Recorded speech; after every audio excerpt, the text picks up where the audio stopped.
तीन चीजें ज्यादा देर तक नहीं छिप सकती, सूर्य, चंद्रमा और सत्य।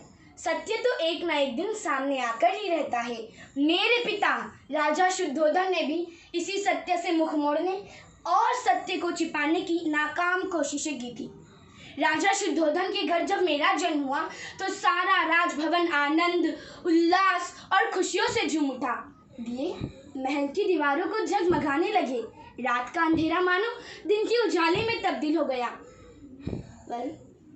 पर मेरे पिता की ये खुशी अचानक चिंता में बदल गई जब ज्योतिष महोदय ने मेरी कुंडली देखकर बताया था कि राजन, आपका ये बेटा सिद्ध पुरुष बनेगा, महात्मा बनेगा, सिद्धार्थ, जो सिद्धि पाने के लिए जन्मा हो।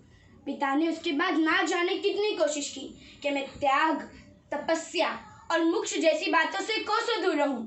जानते हैं, उन्होंने सारे ऐशो आराम, वैभव विलास के साधन महल में ही उपलब्ध करवा दिए थे।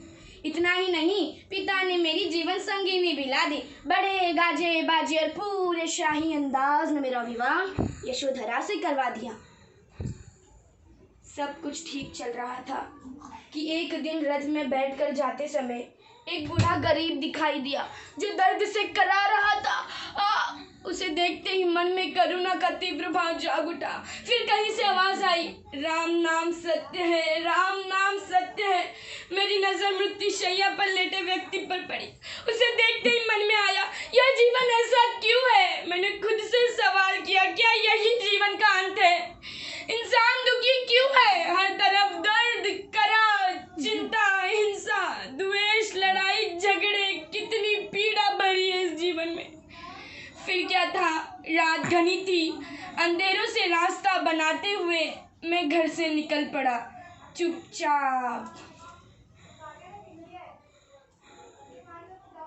ईश्वर की खोज में, अपनी खुद की खोज में, 29 साल की आयु में अपने आप को ढूंढते हुए राजगीर पहुंचा और वहीं मैंने साधना शुरू की। उसके बाद मैं पूरा भारतवर्ष घूमने निकल पड़ा। अंत में गया पहुंचा, जहां मुझे 49 दिनों की साधना के बाद ज्ञान प्राप्त हुआ। स्वागत है मेरे शिष्यों, आओ बैठो, ध्यान और साधना करो, अपने भीतर झांको। प्रकाश वही है, प्रकाश इस आत्मा में है। जो बाहर दिख रहा है वो सब भ्रमित करने वाला है, माया है। याद आ रहा है कलिंग का वो भीषण युद्ध, हाहाकार मचा हुआ था। कहीं चित्कार मची थी। युद्ध क्षेत्र में तलवारों की चमक, योद्धा अपनी जान दे रहे थे। आग उगलने वाले धमाकों से कान के पर्दे फट रहे थे। मैंने चक्रवर्ती राजा अशोक से कहा, पराक्रमी राजा अशोक, क्या यही आपकी जीत है? क्या इसी रक्तपात को आप अपनी विजयश्री के रूप में देखते हैं? चक्रवर्ती सम्राट अशोक को मानो सांप सूंघ गया। उन्होंने भी अपने हथियार धम के सामने रख दिए और धम को अपनाकर वन में निकल पड़े। यही तो मेरी सीख थी, सम्यक आचार, सम्यक विचार, सम्यक आहार। इसी सम्यक की जरूरत आज भी है। आज से 2000 वर्ष पहले जो दुख था वो आज भी लोगों को घेरे हुए है। अतः ज्ञान के चाहने वालों, चलो आप भी मेरे साथ धम के मार्ग पे चलो और बोलते जाओ, बुद्धं शरणं गच्छामि, धम्मं शरणं गच्छामि, संघं शरणं गच्छामि।